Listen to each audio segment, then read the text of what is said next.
feedback on that. Okay, so I'm just going to give it a little introduction, and we're going to go for it, okay? Okay. Welcome to the first ever Simpleton Review podcast, reviews of music and movies for the simple guy, with Nate, Charlie, and Lem. So basically, we're going to be two Gen Xers and one millennial dude with a 1970s mustache, bringing you the best in reviews and movies right here, right now. Again, yeah, I'm Nate Wade. I'm coming to you, and this is going to be a fantastic podcast. Charlie and Lem, say hi. Hey, guys. Hello. Hope this Wow. is fun. That's fantastic. This is going to be a great ride if that's all we get from these guys. Okay. So hey, it's our first episode, right? We're just having fun, right? It's kind of the deal. You're having fun. I want to be professional. And some way we might meet in the middle. Hopefully. No? It'll probably be more to your side. That middle's going to get. Yeah. My middle's pretty big. I mean, it can handle a lot. It's a lot of middle. Well, yes, we've talked about that many times before. I mean, not your middle, but the fact that we both have big middles. I'm not exactly sure what that means or why we just said what we said. Anyways, it's probably time to move on, don't you think? Time to move on. Yes. Okay, so our first episode, our first inaugural episode, we're going to probably put this out twice a month. So the first one, we've got Beck. We're going to be talking a little bit about Beck's new album. I think it actually came out in like October or November of last year. Isn't that right? Yeah, sounds about right. Yeah, and it's called, what is it, Hyperdrive or something like that? I can't even remember the name of it, man. Something like that. Hyperspace. Hyperspace, that's right. I'm not quite sure what that means. Is that kind of like maybe some sort of subtle call to a Scientology, or what is it?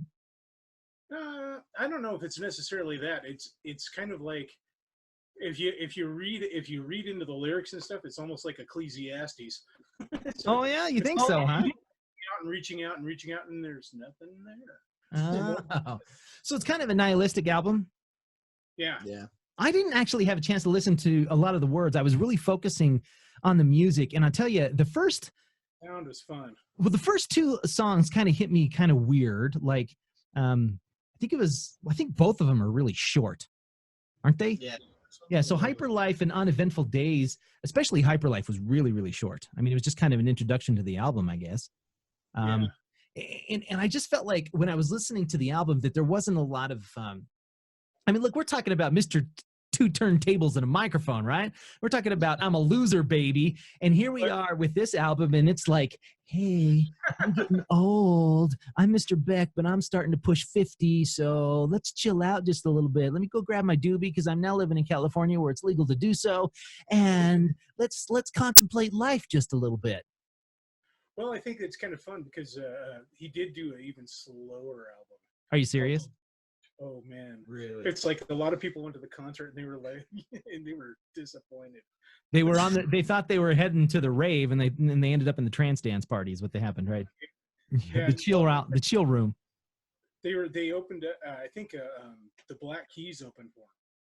So Wow, that would have been okay. So if they were going slow, if Beck was slow, and the Black Keys were, that had to have been an incredibly strange dichotomy of music that night, or that tour. That would have been crazy. I didn't actually get to go to the show, but another friend at work did, and he said it was just the transition was really odd. Yeah, just as it went from like, you know, because it was early stuff from the Black Keys, so it was had a lot more so like heavy blues. No, before that. Even before that, where it sounded more like 30s and 40s jazz. Oh, dang. Blues mix. So. Wow. So Lemuel, tell me a little bit about what you thought of the album. And for you millennials out there, like you, Lemuel, album, you know, we call them albums because they actually were albums at one point. We didn't just go to our awesome Spotify or Amazon playlist and go, I want to listen to Beck, and then never actually purchase or buy the album. I mean, listening to a record, there's another word that y'all don't know if you're under 30. Listening to a record was an experience. Am I right, Charlie? It wasn't just something, you just didn't pop it in and, okay, that's another concept that you guys don't even understand. Popping a record in or a tape into it. I'm just using all these strange words. I mean, you just like click a play button. But no, back in the day, we used to put the tape or the record we put it on and we listened to it. All right, I know you want to say something, Lem, but give me 1 second. We listened to it and we popped out the cover of the record, and we looked at the artwork, we read the lyrics. Heck, I was such a nerd. I even looked and saw who produced it, who did the background vocals for it, what kind of drummers and guitarists on it, and heck, I even wanted to know what recording studio it was recorded at. That's how much of a nerd I was when I was looking at record labels. Lem, you have this look on your face like you're full of consternation, like you must be sad or mad that I'm insinuating that you don't know what a record is. No, we brought it back, remember? We thought they were cool, so we had vinyls again and all that sort of stuff. Yeah, and you can only buy cassettes at a lot of the indie shows now because, they're all worried about their stuff getting stolen. Okay, that's a good point. I mean, yes, you guys did bring it back, but... It's a typical thing like every 5 or 10 years. Yeah, that's true. Like punk bands started releasing vinyl back in the late 80s, early 90s. Which at the time CDs broke out, they went backwards to records just to make a statement. Yeah. Actually, who I think I kind of credit a lot for bringing back the LP, the record, I credit Jack White and Third Man Records. Yeah, I could see that. Yeah, I think he was big and very influential in bringing back the LP.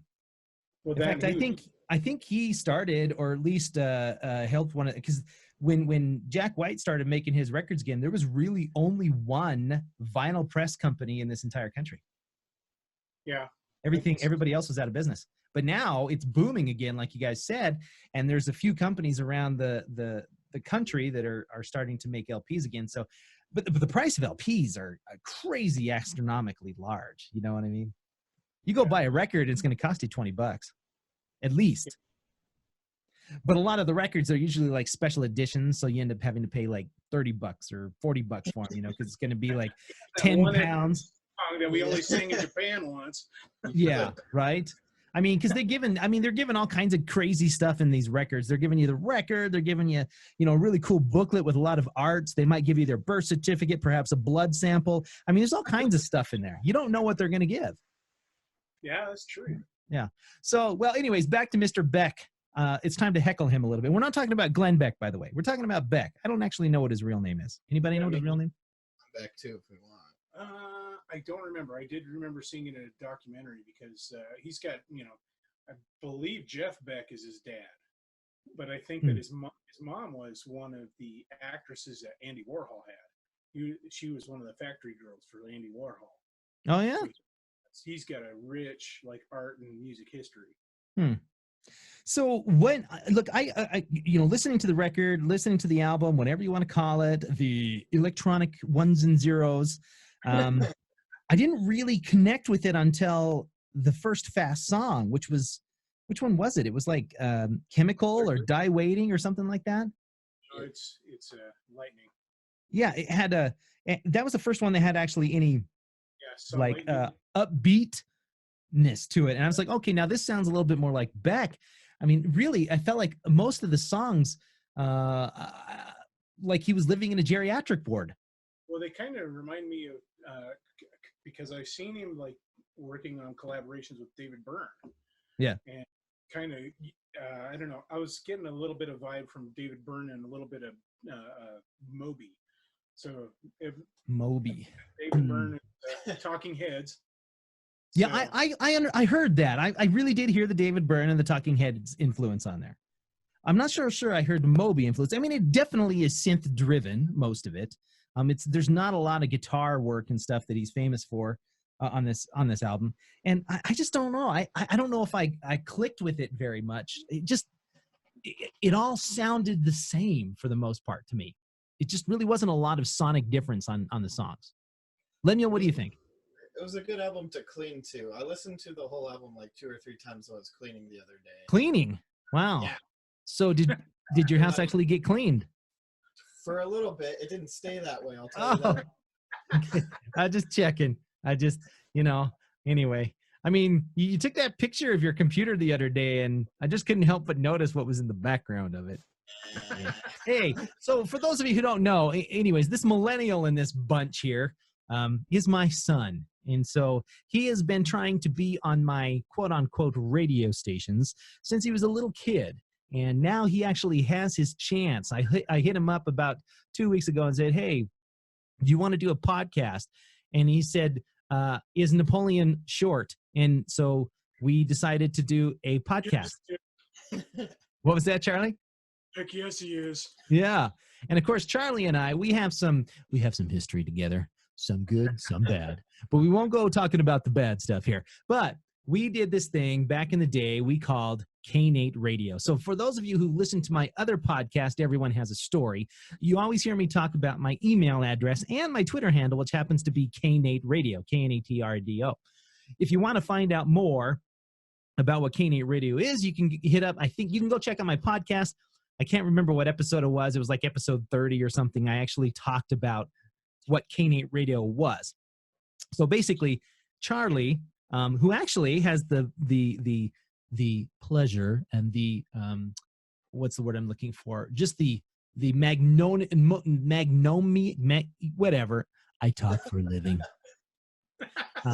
He has the pleasure of being the very first interview I ever did on my other podcast. So if you want to listen to that podcast, go listen to that. It's a fantastic story. And to this day, he's still the #1 listened to podcast I've got on that podcast over there. So you're in the top 10, dude. Man, that's weird. Isn't that crazy? It is. It's awesome. And I've interviewed some pretty interesting people and some, I guess you could say, fairly popular people. My voice is giving out. I have to mute the microphone. Please talk amongst yourselves. Yeah, good luck with that. Yeah. you know, it's when he's hiding under the desk. It's a bad deal. You don't want to know what I'm doing under the desk. That's the thing. Well, as long as there's no cat hairball finger or something like that, we're good. You know, I didn't understand what you just said, and I probably don't want to. All right. So, anyways, what was I saying? Oh, Lemuel. Yes, Lemuel. What was your overall impression of the album? You said you liked it because you were cleaning. Well, it took me a couple of listens to actually like most of the songs. Like you said, the song that I resonated first with was the one that sounded most like some of his original stuff, like Loser and stuff. But everything else was just kind of like, I had to push myself to listen to it a second time just so I could actually get it. Yeah, I think my favorite album of Beck is probably Odelay.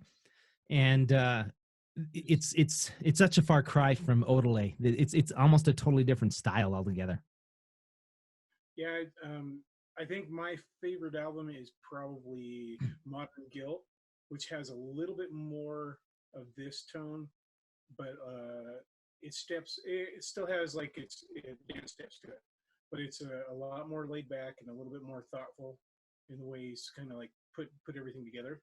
Yeah, but it's definitely not the raving styles and what styles? The raver styles. Something that you're up and down to. Yeah.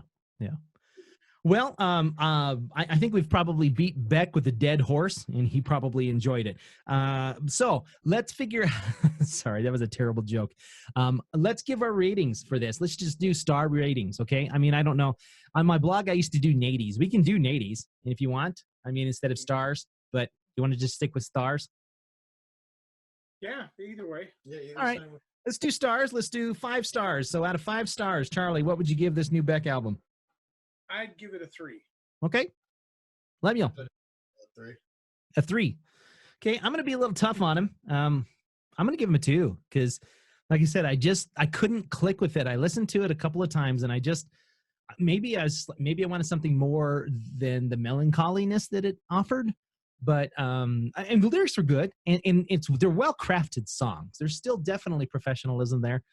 I just didn't feel it, I just didn't feel the vibes, I guess, or what he was trying to throw out there to us all. So a 2 it is. All right. Okay. Well, this has been the first ever Simpletons Review podcast featuring Nate, Charlie, and Lem. This is Nate. And I'm Charlie.